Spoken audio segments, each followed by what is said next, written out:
Hello guys, स्वागत है हमारे एक और नई वीडियो में। एंड गाइस, आज हम देखेंगे इतिहास के 10 सबसे रहस्यमय चीजें। एंड गाइस, वीडियो बहुत ही मजेदार होने वाली है। And guys, like and subscribe कर दीजिए। And guys, let's go. दोस्तों, इस दुनिया में रहस्यों की कमी नहीं है। कुछ चीजें ऐसी हैं जो इंसानी समझ से बाहर हैं। विज्ञान ने कितनी ही तरक्की क्यों न कर ली हो, लेकिन कुछ रहस्य ऐसे हैं जो आज भी अनसुलझे हैं। कभी समुद्र की गहराइयों में छिपे हुए प्राचीन शहर, तो कभी रेगिस्तान में बने हुए विशाल चित्र जो सिर्फ आसमान से दिखाई देते हैं, तो कभी ऐसे पत्थर जो हजारों साल पुराने होने के बावजूद परफेक्ट गोलाकार हैं, तो कभी ऐसी किताबें जिनकी भाषा कोई समझ ही नहीं पाया।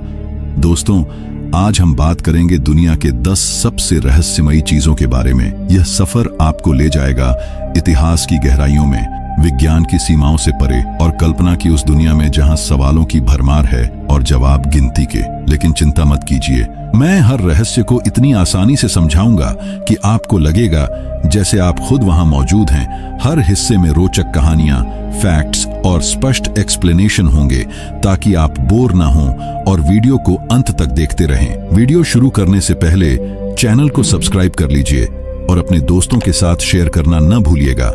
चलिए शुरू करते हैं दुनिया के 10 सबसे रहस्यमयी चीजों के इस एडवेंचर को।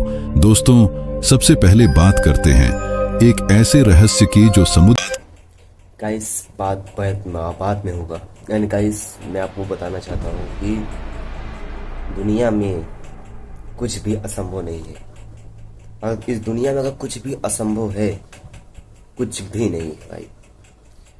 और भाई, अगर आपको लगता है कि कोई चीज़ असंभव है तो आप कमेंट में करिए, कमेंट लिखिए, मैं उसको संभव करके दिखाऊंगा। इस दुनिया में कुछ भी असंभव नहीं है। इस दुनिया में सब कुछ संभव है। मेरे 1 लाख फॉलोअर भी संभव है, जो कि आप करवा सकते हो। बस समुद्र की गहराइयों में छिपा हुआ है। क्या आप कल्पना कर सकते हैं कि जापान के पास एक पूरा शहर समुद्र के अंदर दफन है, और वो भी ऐसा शहर जो शायद इंसानों ने नहीं बनाया। जी हाँ, मैं बात कर रहा हूँ योनागुनी मोन्यूमेंट की। योनागुनी मोन्यूमेंट जापान के योनागुनी द्वीप के पास समुद्र की तलहटी में स्थित है। इसे 1980 के दशक के अंत में एक लोकल डाइवर ने खोजा था, जब वो समुद्र में शार्क की तलाश कर रहा था। लेकिन उसे शार्क की बजाय कुछ ऐसा मिला जो पूरी दुनिया को हैरान कर गया। यह एक विशाल संरचना थी जो लगभग 50 मीटर लंबी और 20 मीटर चौड़ी है। इसमें सीढ़ियां, प्लेटफॉर्म्स और यहां तक कि गेट जैसे स्ट्रक्चर थे जो बिल्कुल इंसानी हाथों से बने लगते हैं। लेकिन असली रहस्य यह है कि यह संरचना लगभग 10,000 से 12,000 साल पुरानी बताई जाती है। उस समय दुनिया में कोई सभ्यता इतनी उन्नत नहीं थी कि इतने बड़े पत्थरों को तराश कर इतनी परफेक्ट तरीके से रख सके। अब आप सोच रहे होंगे कि यह कैसे संभव है। वैज्ञानिकों का एक गुट कहता है कि यह प्राकृतिक रूप से बनी हुई है, मतलब समुद्र की लहरें और भूगर्भीय गतिविधियां जैसे भूकंप और ज्वालामुखी की विस्फोटों से चट्टानें इस शेप में आ गईं। लेकिन दूसरे वैज्ञानिक और रिसर्चर इससे सहमत नहीं हैं। उन्होंने नोटिस किया है कि इन संरचनाओं में 90 डिग्री के कोने हैं, सीधी लाइनें हैं, और यहां तक कि कुछ जगहों पर छेद जैसे मार्क्स हैं जो बिल्कुल मैन मेड लगते हैं। एक प्रोफेसर मासाकी किमुरा, जो योनागुनी पर रिसर्च कर चुके हैं, का मानना है कि यह एक खोई हुई सभ्यता का हिस्सा है, शायद मू या लेमुरिया जैसी मिथकीय सभ्यता का। और सबसे दिलचस्प बात, जब डाइवर्स यहां जाते हैं तो उनके इलेक्ट्रॉनिक उपकरण जैसे कैमरे और कंपास काम करना बंद कर देते हैं। लेकिन ऐसा क्यों? क्या यहां कोई मैग्नेटिक फील्ड है या कोई अज्ञात ऊर्जा? दोस्तों, योनागुनी को समझने के लिए कल्पना कीजिए कि आप खुद समुद्र में उतर रहे हैं, पानी की ठंडक महसूस हो रही है, और अचानक आपके सामने एक प्राचीन शहर उभरता है। क्या यह एलियंस का काम था या कोई प्राचीन सभ्यता जो समुद्र में डूब गई? अभी तक कोई ठोस जवाब नहीं मिला है, लेकिन यह रहस्य आपको सोचने पर मजबूर कर देगा कि हमारी दुनिया कितनी अनजानी है। अगर आपने कभी एटलांटिस की कहानी सुनी है, तो योनागुनी उसकी तरह ही लगता है, एक खोया हुआ शहर जो हमें अपने अतीत के बारे में बताने की कोशिश कर रहा है। चलिए अब अगले रहस्य की तरफ बढ़ते हैं। अब बात करते हैं पेरू के नाजका लाइंस की। क्या आपने कभी सोचा है कि रेगिस्तान में इतने बड़े चित्र कैसे बन सकते हैं जो सिर्फ आसमान से दिखाई दें? ये है नाजका लाइंस। पेरू के नाजका रेगिस्तान में फैली हुई है और ये लगभग 2000 साल पुरानी है। ये लाइंस विशाल जानवरों, पेड़ों, फूलों और ज्योमेट्रिक शेप्स की आकृतियां हैं जो सैकड़ों मीटर लंबी हैं। उदाहरण के लिए एक बंदर की आकृति जो 93 मीटर लंबी है और एक चिड़िया की जो 300 मीटर तक फैली है। लेकिन सबसे बड़ा सवाल यह है कि इन्हें बनाया किसने और क्यों? उस समय के लोग यानी नाजका सभ्यता के लोग उड़ नहीं सकते थे, तो उन्होंने इन चित्रों को कैसे डिजाइन किया जो सिर्फ हवाई जहाज से दिखते हैं? वैज्ञानिकों ने इन लाइंस को समझने के लिए कई थ्योरी दी है। एक थ्योरी कहती है कि ये एस्ट्रोनॉमिकल कैलेंडर हैं, मतलब ये लाइंस सूरज, चंद्रमा और तारों की पोजीशन को ट्रैक करने के लिए बनाई गई। जैसे कुछ लाइंस सोलस्टाइस, सूरज की सबसे ऊंची या नीची स्थिति की तरफ पॉइंट करती हैं। दूसरी थ्योरी है कि ये पानी के स्रोतों से जुड़ी है।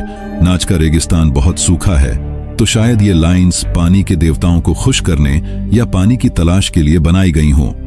लेकिन कुछ लोग इससे आगे जाते हैं। वे कहते हैं कि ये एलियन लैंडिंग साइट्स हैं। क्यों? क्योंकि 1960 के दशक में एरिक वॉन डैनिकन नाम के एक लेखक ने किताब लिखी चैरियट्स ऑफ द गॉड्स, जिसमें उन्होंने कहा कि प्राचीन सभ्यताओं को एलियंस ने मदद की। और नाजका लाइंस को देखकर लगता है जैसे कोई स्पेसशिप के लिए रनवे हो। अब आसान भाषा में समझिए। कल्पना कीजिए, आप रेगिस्तान में हैं, गर्म रेत पर चल रहे हैं और अचानक आप देखते हैं कि जमीन पर लाइंस बनी हैं जो इतनी सीधी हैं कि लगता है लेजर से बनाई गईं। इन्हें बनाने के लिए लोग रेत को हटाते थे और नीचे की काली मिट्टी उजागर होती थी जो कंट्रास्ट क्रिएट करती है। लेकिन इतनी परफेक्शन कैसे? आज भी ड्रोन से इनकी तस्वीरें ली जाती हैं और वैज्ञानिक स्टडी करते हैं। अगर आप गूगल अर्थ पर देखें तो खुद महसूस करेंगे कि ये कितने अद्भुत हैं। यह रहस्य हमें बताता है कि हमारे पूर्वज कितने स्मार्ट थे और शायद हम अभी भी उनके ज्ञान को पूरी तरह समझ नहीं पाए। सच्ची बताऊं ना तो अभी के लोग और पहले के लोग से ना बहुत पीछे हैं भाई, बहुत पीछे। पिरामिड से पकड़ लो भाई, एक पिरामिड से पत्थर का वजन शायद से 90 की 1 कुंटल है। सोचो उस समय में, या फिर वो बलवान होंगे या फिर कोई तकनीक होगी। पाए हैं क्या ये एलियंस का संदेश है या सिर्फ कला? सोचिए और वीडियो आगे देखते रहिए, क्योंकि अगला रहस्य और भी रोमांचक है। अगला रहस्य है स्टोनहेंज का। इंग्लैंड के सैलिसबरी प्लेन में खड़ा स्टोनहेंज दुनिया के सबसे प्रसिद्ध प्राचीन स्मारकों में से एक है। ये लगभग 5000 साल पुराना है और इसमें विशाल पत्थरों का एक सर्कल है। हर पत्थर का वजन 25 टन तक है और ये वेल्स से 240 किलोमीटर दूर से लाए गए थे। अब सोचिए, उस समय न ट्रक थे न क्रेन, तो इतने भारी पत्थरों को कैसे उठाया और इतनी परफेक्ट तरीके से रखा गया। स्टोनहेंज का डिजाइन ऐसा है कि सूरज की किरणें समर सोलस्टाइस पर ठीक उसके सेंटर से गुजरती हैं। मतलब ये एक प्राचीन कैलेंडर या ऑब्जर्वेटरी हो सकता है। वैज्ञानिकों का मानना है कि इसे न्यू स्टोन एज के लोगों ने बनाया। जो खेती और एस्ट्रोनॉमी में माहिर थे, उन्होंने लकड़ी के रोलर्स और रस्सियों से पत्थरों को खींचा होगा। लेकिन कुछ थ्योरी कहती हैं कि यह हीलिंग साइट थी, जहां लोग बीमारियों का इलाज करवाने आते थे, या शायद दफनाने की जगह, क्योंकि आसपास कई कब्रें मिली हैं। लेकिन रहस्यमयी हिस्सा यह है कि इसका पूरा उद्देश्य क्या था।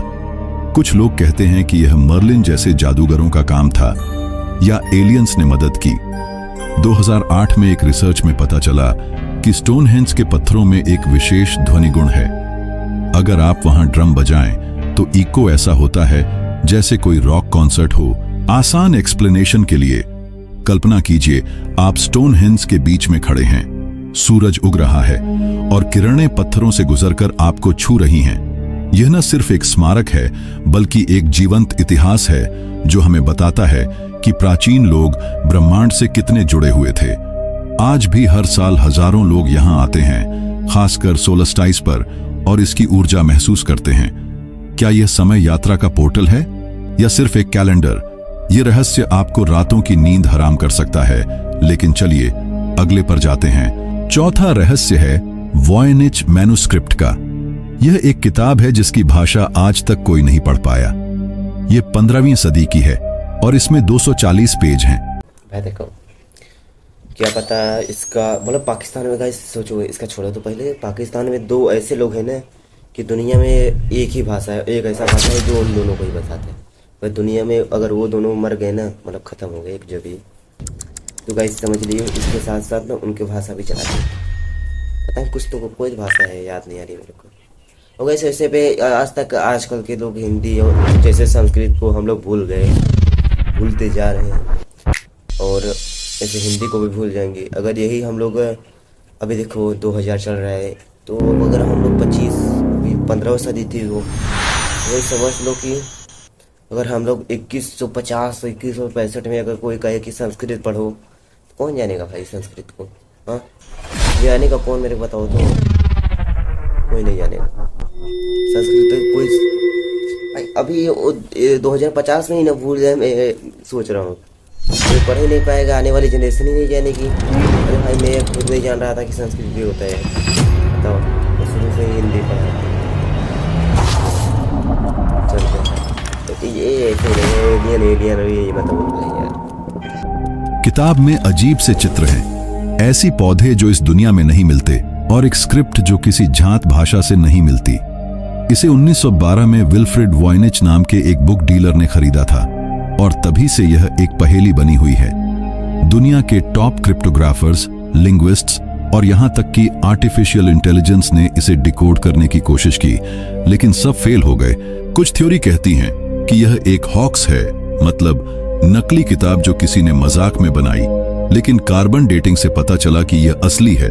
दूसरी थ्योरी है कि यह एक एन्क्रिप्टेड कोड है, शायद मेडिसिन या अल्केमी से जुड़ा, या शायद किसी खोई सभ्यता की भाषा।